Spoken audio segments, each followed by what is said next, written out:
Hi, I'm John Tickles, and welcome again to Remote RPGs. Well, I was looking through my RPG collection, desperately trying to find a game that revolves around Christmas. Unfortunately, I couldn't find one, so it looks like I have to do what I do best. Bullshit to the max! Okay, so Christmas makes you think of Jesus, which makes you think of the Bible, which makes you think of Genesis, the first book of the Bible, which makes you think of the second book, Exodus, which means the escape, and the escape to the Promised Land. Riviera, the Promised Land. The game was originally released on the WonderSwan Color, but I don't have time for a history lesson on that. The most accessible version of the game was released on the Game Boy Advance in 2004 by Sting Entertainment, and was ported to the PSP a few years later with a couple of new features. I recommend either version, but I'll be playing the PSP version. Both are very similar and relatively cheap. You shouldn't pay more than $20. The only drawback to the PSP version is part of the voice acting, but I'll get to that later. Okay, I think it's time for me to answer how I play these games. 3 words: World DDR Champion.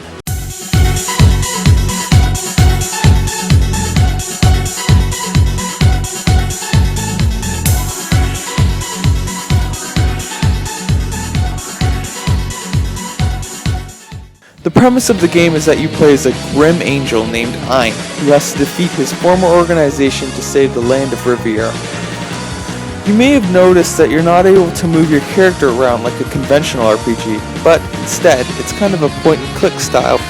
When walking around, you're in move mode, where you can pick a direction and walk over there. Simple, no? However, when you're in an area, you can hit the X button where you go into mode, where you can examine and interact with the environment around you. This is a vital part of the game as you can find items, solve puzzles, and interact with other things around you. The exploration is really fun because each thing you examine leads to a new piece of dialogue from the characters, and it keeps everything moving pretty fast. On top of this, choosing certain things will block off other possible scenarios. There are also many mini QuickTime events. For example, if you open a treasure chest, there's a 99.9% chance that, and you have to play a quick minigame to avoid taking damage for the next battle. You then play this kind of slot machine-like game where you have a chance to get a nifty new weapon. This kind of thing happens very often and in many different scenarios. So with branching paths and many variables, you'll never play the game the same way twice, and there's a lot of replay value here. And that's a saving grace considering that this game's only about 20 to 25 hours long.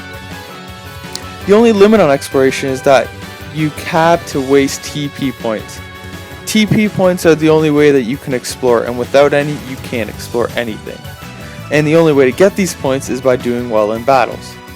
You also can't backtrack to previous areas, which sounds awesome, but you don't have a chance to get any of the items you missed. Another thing I have to mention is that battles aren't exactly random. Enemies just kind of pop up, and you move from different screen to screen as they might ambush you, but you can choose to run or fight. Also, when you defeat these enemies, they don't respawn and they don't show up very often. This brings me to my next point. You don't level up from grinding the usual RPG way. There are many weapons in the game, and if a character uses them enough, they master the weapon and get a stat boost. However, weapons are expendable. If you use them enough time, they become unusable. The game gets over this potential disaster by having a practice mode, where you can use your weapons freely and learn each of the different skills they come with. You can use this to level up without penalty, but you won't receive any TP points for it. Also, each character is only proficient with certain weapons, and different items have different effects for each character, meaning that if you can't get their proper weapons, they won't be as powerful. This becomes an issue because the majority of the items you get are randomly chosen, so once again, you're at the mercy of the almighty random generator to decide your fate. There are also no shops, and enemies rarely drop useful weapons, so use them wisely. On top of this, you can only hold 20 items and or weapons at once, meaning that you'll have to throw stuff away, which happens constantly throughout the game. This was my biggest annoyance, but it did keep you on your toes, and you couldn't be an item whore like me. They also threw in some pretty fun exploration ideas, like in the one level where the water rises and you have to move quickly without backtracking at all. I had an issue with the lengthy and monotonous puzzles, because most of them were guessing games, but luckily there were only a few of them. There's also a point system, like in an Atari game, but as far as I know, it doesn't really affect anything, unless you feel like bragging to your friends. You poor, pathetic child. Now for battles. Riviera puts a pretty interesting spin on the basic RPG formula. When you enter a battle, you can choose 4 weapons and or items, and 2 other characters to enter battle with Ein, so choose wisely. You fight in turn-based combat, with the most interesting feature being the overdrive bar in the top right. When you attack an enemy, or an enemy attacks you, the overdrive bar fills, and if you have the weapon already mastered, you can use something called an overskill, which is basically a special attack that can blow the enemy away quickly, getting you more TP. However, they balance this out pretty well because the enemy also has a similar bar, and they can kick your ass just as fast. So there's a bit of strategy and timing involved. It's pretty fun and challenging because of the limitations put upon you, but if you're strategic, have the right weapons, you can get the coveted S rank. The only issue I have is that later in the game, enemies become very powerful, and you don't get the ideal weapons that you needed. When you die, you don't also get a game over. You have a choice to redo the battle, with the enemy becoming a little easier each time you die. I could appreciate this, but it made me feel like a cheap asshole every time because to win, it really does take some luck. Overall, the battle system was very good, but I didn't like how I couldn't control how strong I got, or if I could even be competitive in battle at all. The characters in Riviera are memorable, but pretty stock to be honest. You have the protagonist Ein, who's about as entertaining as watching paint dry. You play most of the game with 4 other female companions. Fia, the youngest one who's smart, down to earth and motherly. Serene, the quieter, sarcastic one who's outgoing and a strong melee fighter. Sierra, a witch with a bubbly and forgetful personality. And Lena. This character who acts like and talks like a 5-year-old, speaks in the third person, and gives Justin Bieber a run for his money in the highest voice category. For the most part, the PSP version had pretty good voice acting, including my favorite line when Ein steals bread from the people who just saved his sorry ass. Sweet, free bread. What a douchebag. But Lena's voice is just ungodly annoying. My god.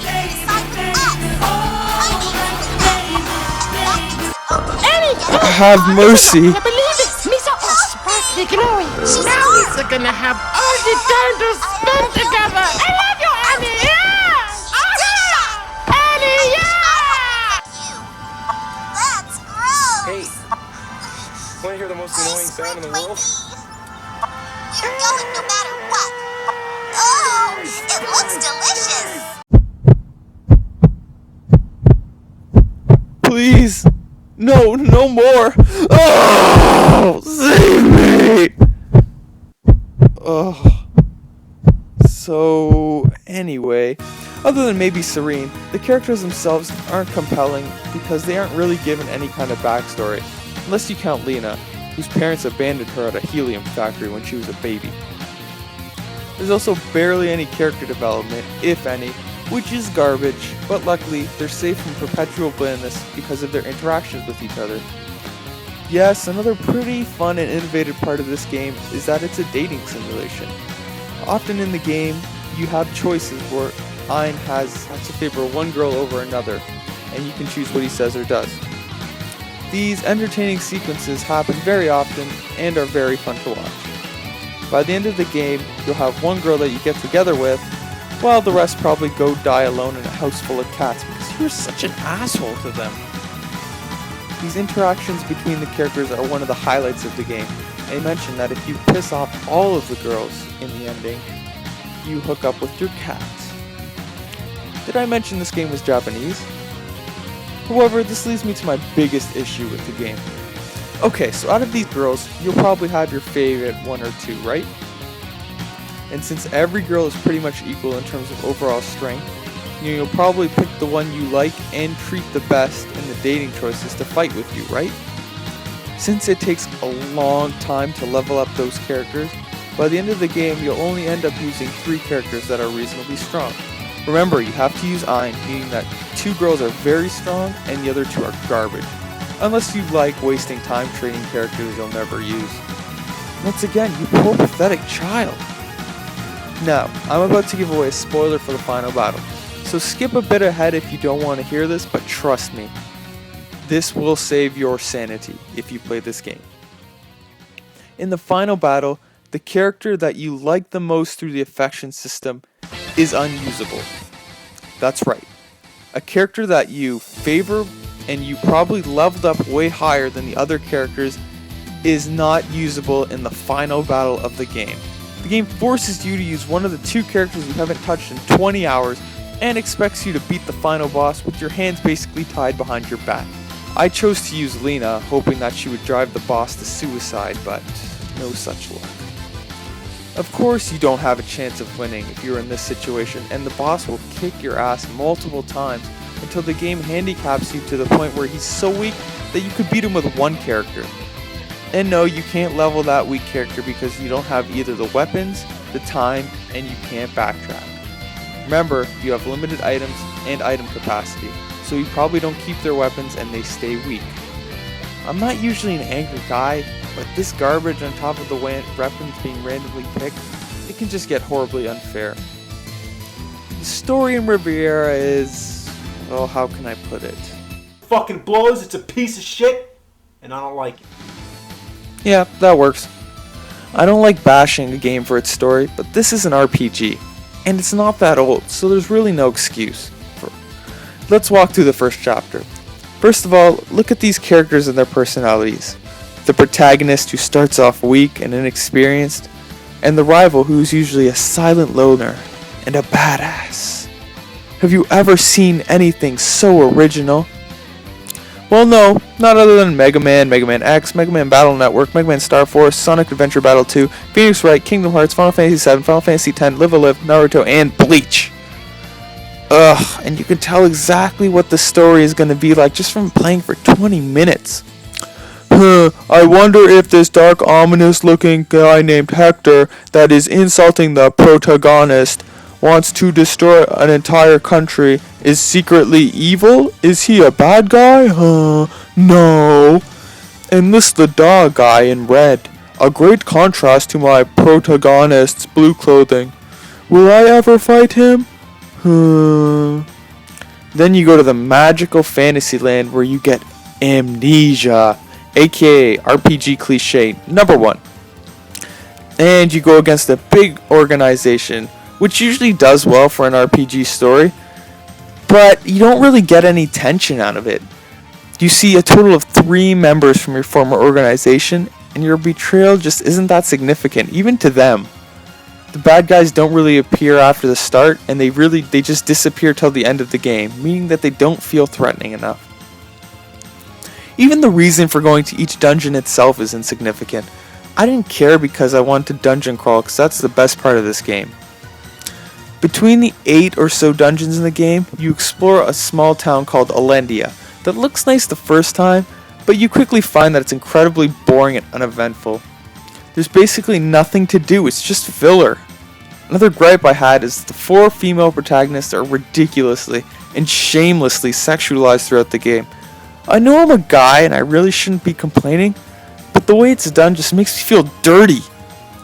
The music in the game can be pretty good, but mostly just the battle music, as the other music can be pretty repetitive. The game also features colorful graphics that fit the mood well, being bright and colorful in Alendia, but darker in the exploration areas. Well, I know it sounds like I've been bashing this game pretty hard. I don't want to make Riviera fans mad, but this is my honest opinion. Riviera has a lot of faults that keeps it from being a great game, but if you want a truly unique experience that feels fresh and doesn't take up a lot of time, then I recommend this game. Well, that's all for now. Happy holidays, everyone. I'm John Tickles, and I look forward to our next random encounter. No!